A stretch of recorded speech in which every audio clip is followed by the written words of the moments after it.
A carjacker makes his move while a woman is still pumping gas, but a hero steps in. You'll hear from him coming up.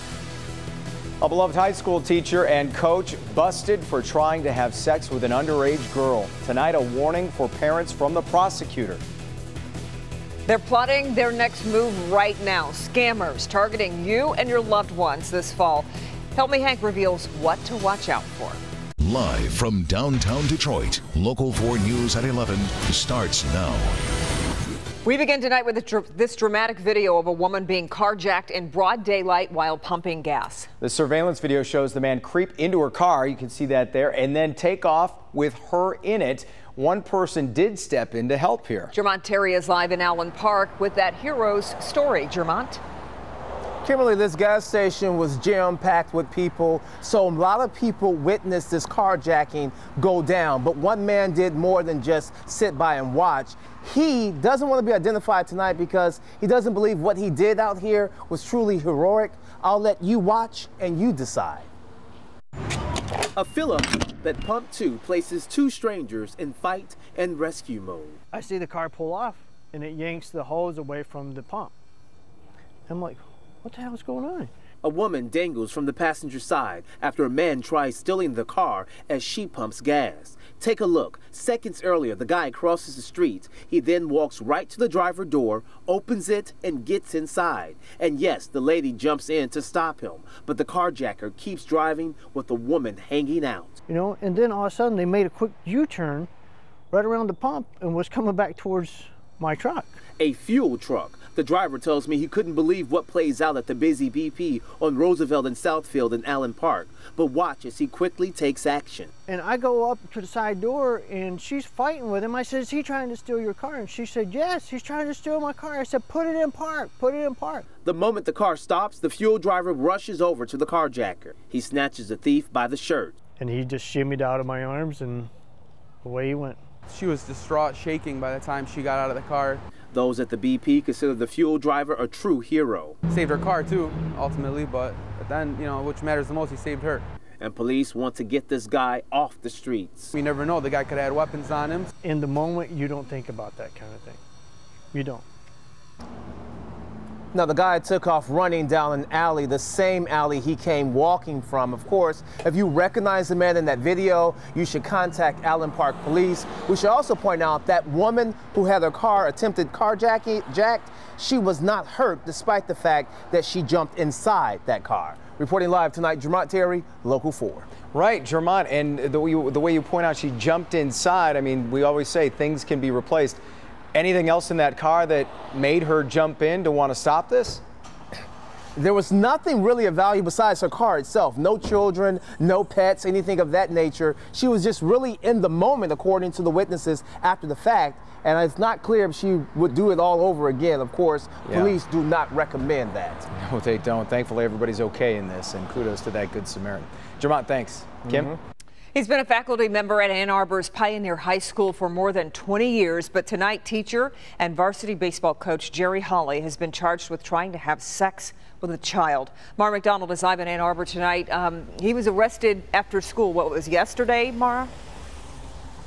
Kimberly, that's what we're hearing. Let me set it up for you. The students are saying he showed up here to school yesterday. Meanwhile, Macomb County Sheriff's deputies are saying they ultimately picked him up in Clinton Township where he showed up, thinking he was going there to have sex with a child. When the students walked out of school this afternoon, word had already spread that Coach Hawley had been arrested. The school sent an email to parents alerting them Hawley was on leave, but not detailing why he was or what the situation is, leaving it at, quote, "We were made aware of an issue involving Pioneer High School biology teacher, Mr. Gerald Hawley, and he was immediately placed on administrative leave from the district. And the issue is this. Macomb County Cyber Squad says it found Hawley online looking to chat up underage kids. Who he was really chatting with was a Macomb County detective. An agreement was made to meet yesterday for sex in Clinton Township. When Hawley arrived, he was greeted with handcuffs by deputies. Proud product of Ann Arbor Public Schools, even prouder parent of two girls that are in public schools, and this is pretty scary.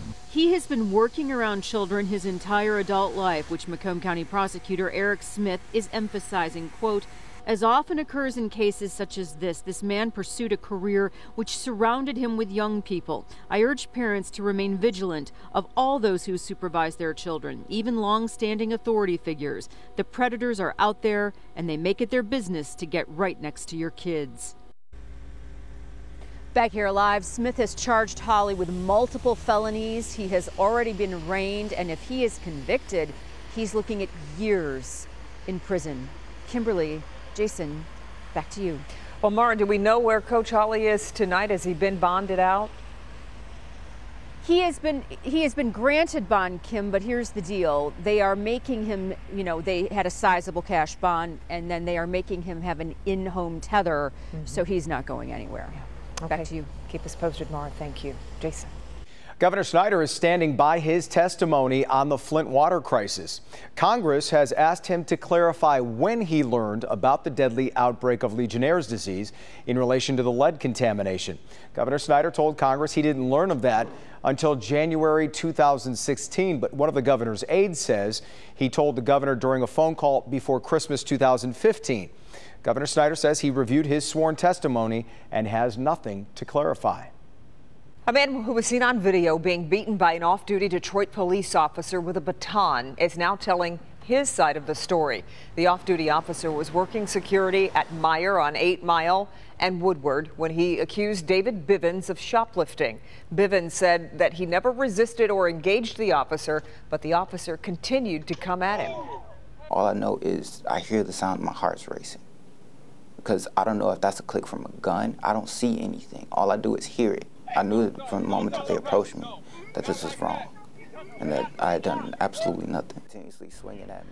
Bivens and his girlfriend hired attorney Jeffrey Feiger, and they're preparing a lawsuit against Meijer. And sources say that an internal affairs investigation is underway in the off-duty officer's conduct. A Washington Township man convicted of killing his girlfriend's 2-year-old will get a new trial. A judge ordered a retrial after learning 32 photos from the autopsy were withheld during trial. Back in 2013, 30-year-old Ronald DeMombro was sentenced to life in the death of 2-year-old Damian Sutton. Medical examiners found Damian died from blunt force trauma. DeMombro was caring for his friend's toddler when it happened, and he maintains it was an accident.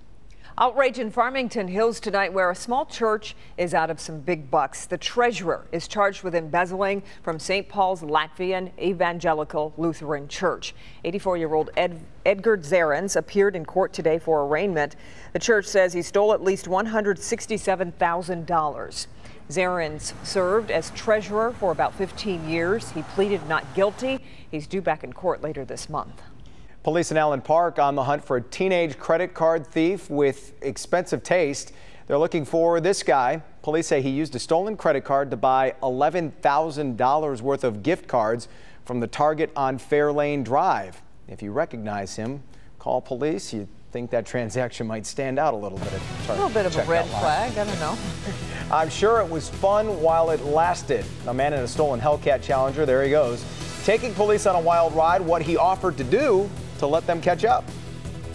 A beer thief tries to make a run for it, but the clerk wasn't having it. Wait until you see how far he went to keep him from taking off with the booze. Hi, Ben. Hey, Kim, a lot more of the same as we get started on a foggy Friday. Clouds are going to stick around for a while. We'll show you some improvement and changes to the weekend forecast coming up. They're the biggest scams hitting Metro Detroiters right now. I said, $4,000. I don't have that kind of money. He says, well, I need cash. After the break, we'll reveal what these scammers are doing and we'll show you how to protect yourself. They're out there, scammers working to get you. Now we're revealing the top scams hitting Metro Detroit this fall. We received a phone call supposedly from our grandson claiming that he was in a car accident. Tonight, both experts and victims exposing the tricks and tactics of local thieves, all in an effort to keep you safe. They're really trying to get you to quickly jump out of bed, run down to the wiring store like a Western Union, and then send money. Once you do that, that money's gone. And a lot of these scams are happening right now and all over Metro Detroit. Yeah, our consumer investigator Hank Winchester shows you what you need to be on the lookout for. These scammers, they're smooth, and they're looking to do one thing: rip you off. We begin with the scam that many have fallen for, tied to the recent hurricanes that have hit Houston, Florida, and Puerto Rico. The charity scam is huge right now. Identity thieves and scam artists want to prey on that emotion of you're doing something good for the world. In the scam, people call you up claiming to be with a reputable charity, but instead, they're just after your personal information. So if you're not really listening, or you're thinking, oh goody, somebody's called me for this one organization I really want to support, you may not realize that they've added or subtracted a word. If you want to make a donation, you choose the charity. Do it on a secure website and never give your personal information over the phone to a stranger. The next big scam, the grandparent scam. It made the rounds in the spring, and it is back with a vengeance this fall. We received a phone call, supposedly, from our grandson, claiming that he was in a car accident. Said that he was accused of drunk driving. This scam targets the elderly. Again, the bad guys working to get your personal information over the phone. They're really trying to get you to quickly jump out of bed, run down to the wiring store like a Western Union, and then send money. Once you do that, that money's gone. The shoveling snowplow scam, it's popular this time of year. Thieves are trying to get you to lock into a big contract to have your driveway plowed throughout the winter. But be cautious before you sign on the dotted line. Every year they send me the letter to use their company for snow removal services. This Southfield woman had signed up with a snow removal company, paid in full. But she says they failed to do the job. Here it is, it's my birthday, it's right after Christmas, and my child is in the driveway trying to do what I paid for the service to do. There are many legitimate snow removal companies out there, but be leery of anyone demanding payment up front or requiring you to sign a lengthy contract. Another driveway scam affecting people this fall, the problem pavers, who are trying to squeeze in a few more jobs before winter. Seal coating, sadly, will never go away. It is one of the easiest things to fall prey to. They offer to repair your driveway, but put on a thin, cheap layer of sealer or asphalt. Take your money and run. And these scammers are aggressive. This bank surveillance video captured the bad guys driving an elderly victim right to her bank, and she handed over a lot of money. I said, $4,000. I said, I don't have that kind of money. He says, well, I need cash. I was scared.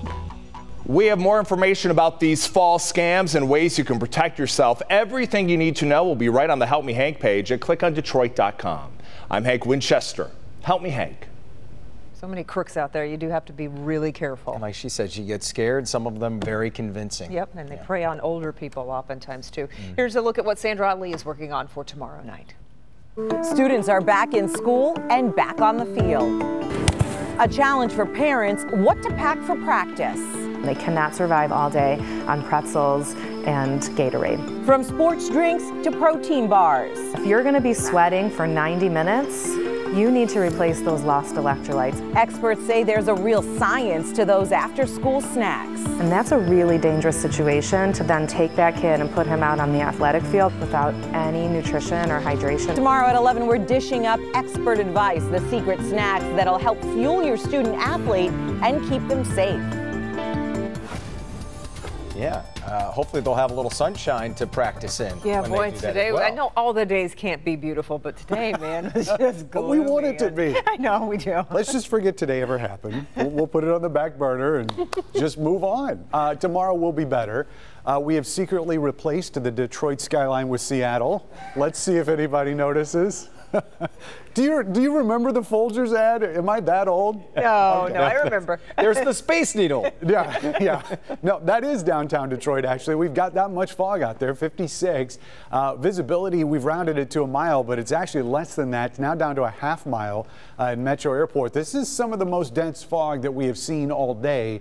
So keep that in mind if you're going to be getting up and on the roads tomorrow morning for work. You may want to give yourself a little bit extra time. We don't anticipate any widespread density dense fog, but it is definitely going to be there in spots. A lot of clouds elsewhere. Port Huron still reporting some showers. A little tough to see on radar, but there is a good moisture flow here on the east side, so do expect to see a few drops around. It's not really going to amount to much as we get through tonight. Should be dry as we head towards tomorrow.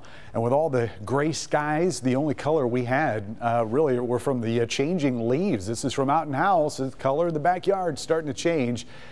We can verify that. We're getting a lot of color across southeast Michigan. And as we look at the forecast map tonight, again, those showers that are hanging around Port Huron are going to be gone by tomorrow morning. We'll start out cloudy and foggy and then gradually work some sunshine into the second half of the day. The next big player in our forecast comes in on Saturday, really Friday night. This is 2 a.m. Saturday morning, so just after midnight, we'll start seeing showers develop in our north zone, and that's pretty much where they're going to stay. Everything north of 59 is where we think most of this rain's going to be. The widespread stuff starts to show up as we get into the afternoon on Saturday, again, staying north of M59, and as we get through the day, those showers just keep moving across the areas. The cold front that is triggering this kind of stuck there a little bit off to our northwest, and that is going to amount to a decent amount of rainfall. So all the blue shaded areas are going to be over an inch of rain, so parts of Sanilac County, parts of Genesee County and Lapeer County expect that. And because of the difference in places that get the rain and don't, the Saturday highs are going to be a little bit different. 75, not too bad in the city, and there'll be spots in our south zone that actually hit 80 degrees, very close to that in Lambertville at 79. Otherwise, you start getting further north in the west zone, it's just 60s for highs in parts of Genesee County, and in our north zone, we're looking at mid to upper 60s through most of the area for Saturday. Tonight, though, we're looking at 53, and we'll keep the clouds, the drizzle, and the fog around towards tomorrow morning. Finally get some sunshine working in with that 70-degree high, and we'll warm up to 75, but still not great news for runners on Sunday. Will be a few showers around, but very windy behind those showers. A gust of up to 40 miles an hour expected on Sunday. Yeah, that's not fun to run in. Trading one problem for another. Yeah, that's right. Thanks, Ben. All right.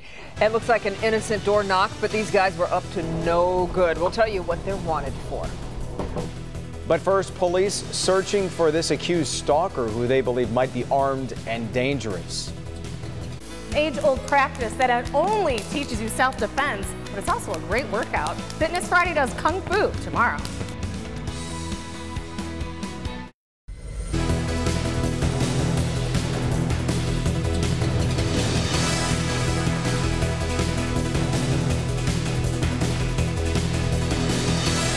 You just have. Police in Livingston County need your help locating this man tonight. His name is Edward Holbert. He's wanted for felony assault and aggravated stalking. He's believed to be armed and dangerous and described as 5'10", 180 pounds, red hair and brown eyes. If you have any information, contact police. Detroit police are looking for 3 men after they broke into a home and set it on fire. Cameras caught 2 men trying to open the door while another was tampering with the gas meter. The suspects fled after the house caught fire. If you have any information, contact police. General Motors cutting production at its Detroit Hamtramck plant. GM expects that 200 workers will lose their jobs.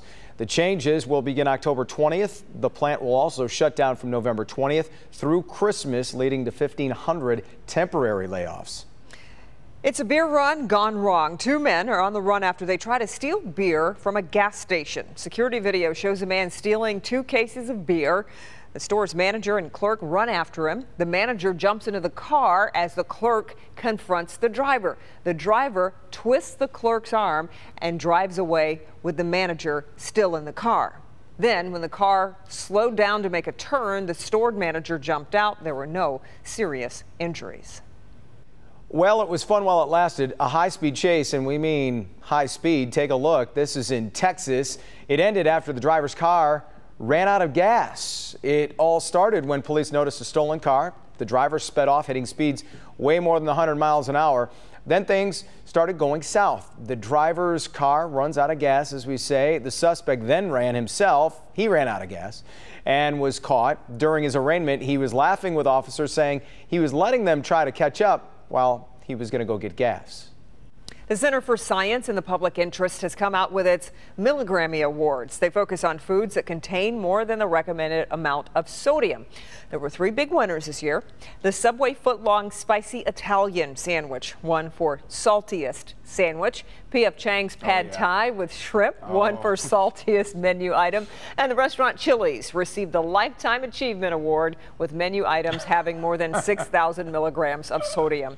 Experts say that average adults should have about 2,300 milligrams of sodium per day. I'm pretty sure that's how much is in that Pad Thai. So good, though. Oh, it's very good. Bernie's coming up next with sports. Stay with us.